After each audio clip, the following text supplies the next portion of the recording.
Welcome to the Reconnection Club podcast, the show that helps parents heal troubled relationships with their adult sons and daughters. I'm your host, psychotherapist Tina Gilbertson. Each week I'll offer you compassion, clarity, and personal development tips designed to help you reconnect not only with your child, but with yourself. Now let's get started. Sometimes during a consultation, estranged parents will say something like this.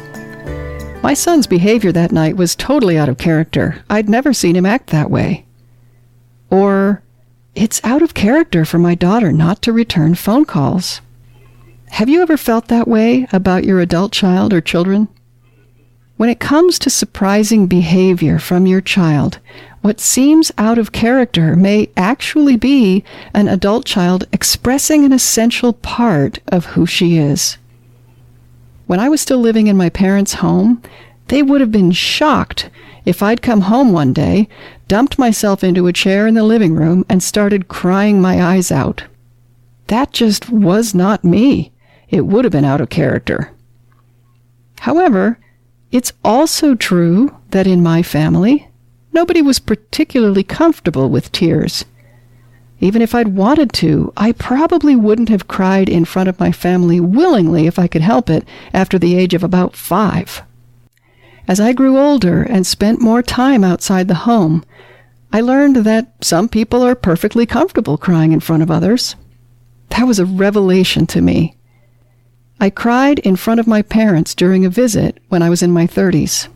They were dumbfounded. It was out of character for me. But it also broke my family's unspoken rules about how and whether we express certain emotions. All families fall into routines of behavior.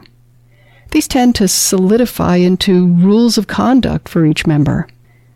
They're not necessarily spoken rules or even conscious ones. They can simply be what's normal in a particular family or what's considered in character. Family members develop expectations of each other based on these rules, but the rules don't always reflect each individual member's true nature. Someone with an outgoing and gregarious temperament may, consciously or unconsciously, dial down her personality around family who may be quieter. The silent rule in this family might be, don't disturb others by talking loudly or too fast. An emotionally sensitive person, on the other hand, may constantly steel himself against the aggressive communication style of other family members. His family's unspoken rules could include something like, anyone can openly express anger at any time. When your child does something that seems out of character, it could be an opportunity for you to learn something about his or her feelings, desires, values, goals, or beliefs. When he shows you a different side of himself through unexpected behavior, reflect on the possibility that you're seeing something real and true about the person who is your child. The more you learn about the adult your child has become, the easier it may be to connect with him. Use the opening presented by unexpected behavior to examine your family's unspoken rules.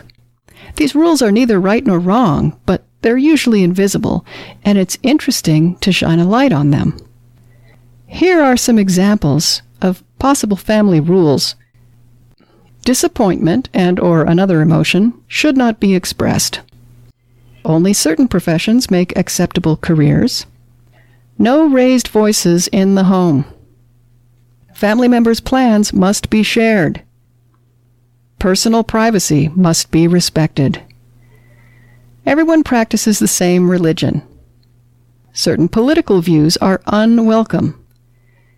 Religious but not political differences are tolerated, or vice versa. No one must keep secrets from the family. Only certain members can know about certain things. Those are just a few examples.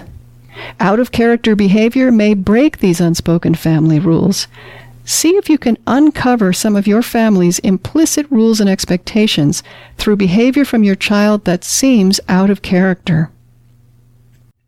In any case, unusual behavior in your child, except maybe in the case of a brain injury or serious addiction, usually has a reason that makes sense if you look hard enough and if you expect to find a reason. It may be that your child's true nature is emerging and that you'll have to get to know her all over again. Stay open to finding out who your child is today. I'll give the poet T.S. Eliot the last word. He wrote, "We die to each other daily. What we know of other people is only our memory of the moments during which we knew them, and they have changed since then. To pretend that they and we are the same is a useful and convenient social convention which must sometimes be broken.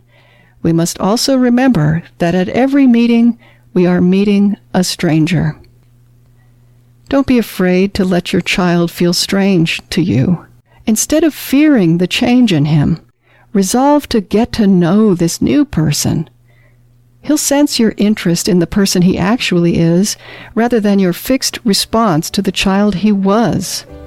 And if he's human, which he is, he might very well appreciate it.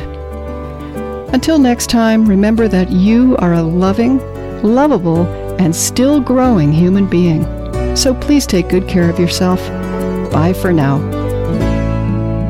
If you've enjoyed this episode of the Reconnection Club podcast, I invite you to check out reconnectionclub.com. The Reconnection Club is for parents at any stage of estrangement from their adult, child, or children. So whether you've just realized there's trouble between you, you've been living with estrangement for years, or you're newly reconciled but still walking on eggshells, the Reconnection Club is your essential resource for information, support, and continued personal growth. With our courses and workshops, expert interviews, monthly Q&A calls, and a friendly, active community, the Reconnection Club is a wonderful place to be for anyone suffering the pain of estrangement from an adult, child, or children. So check it out at reconnectionclub.com.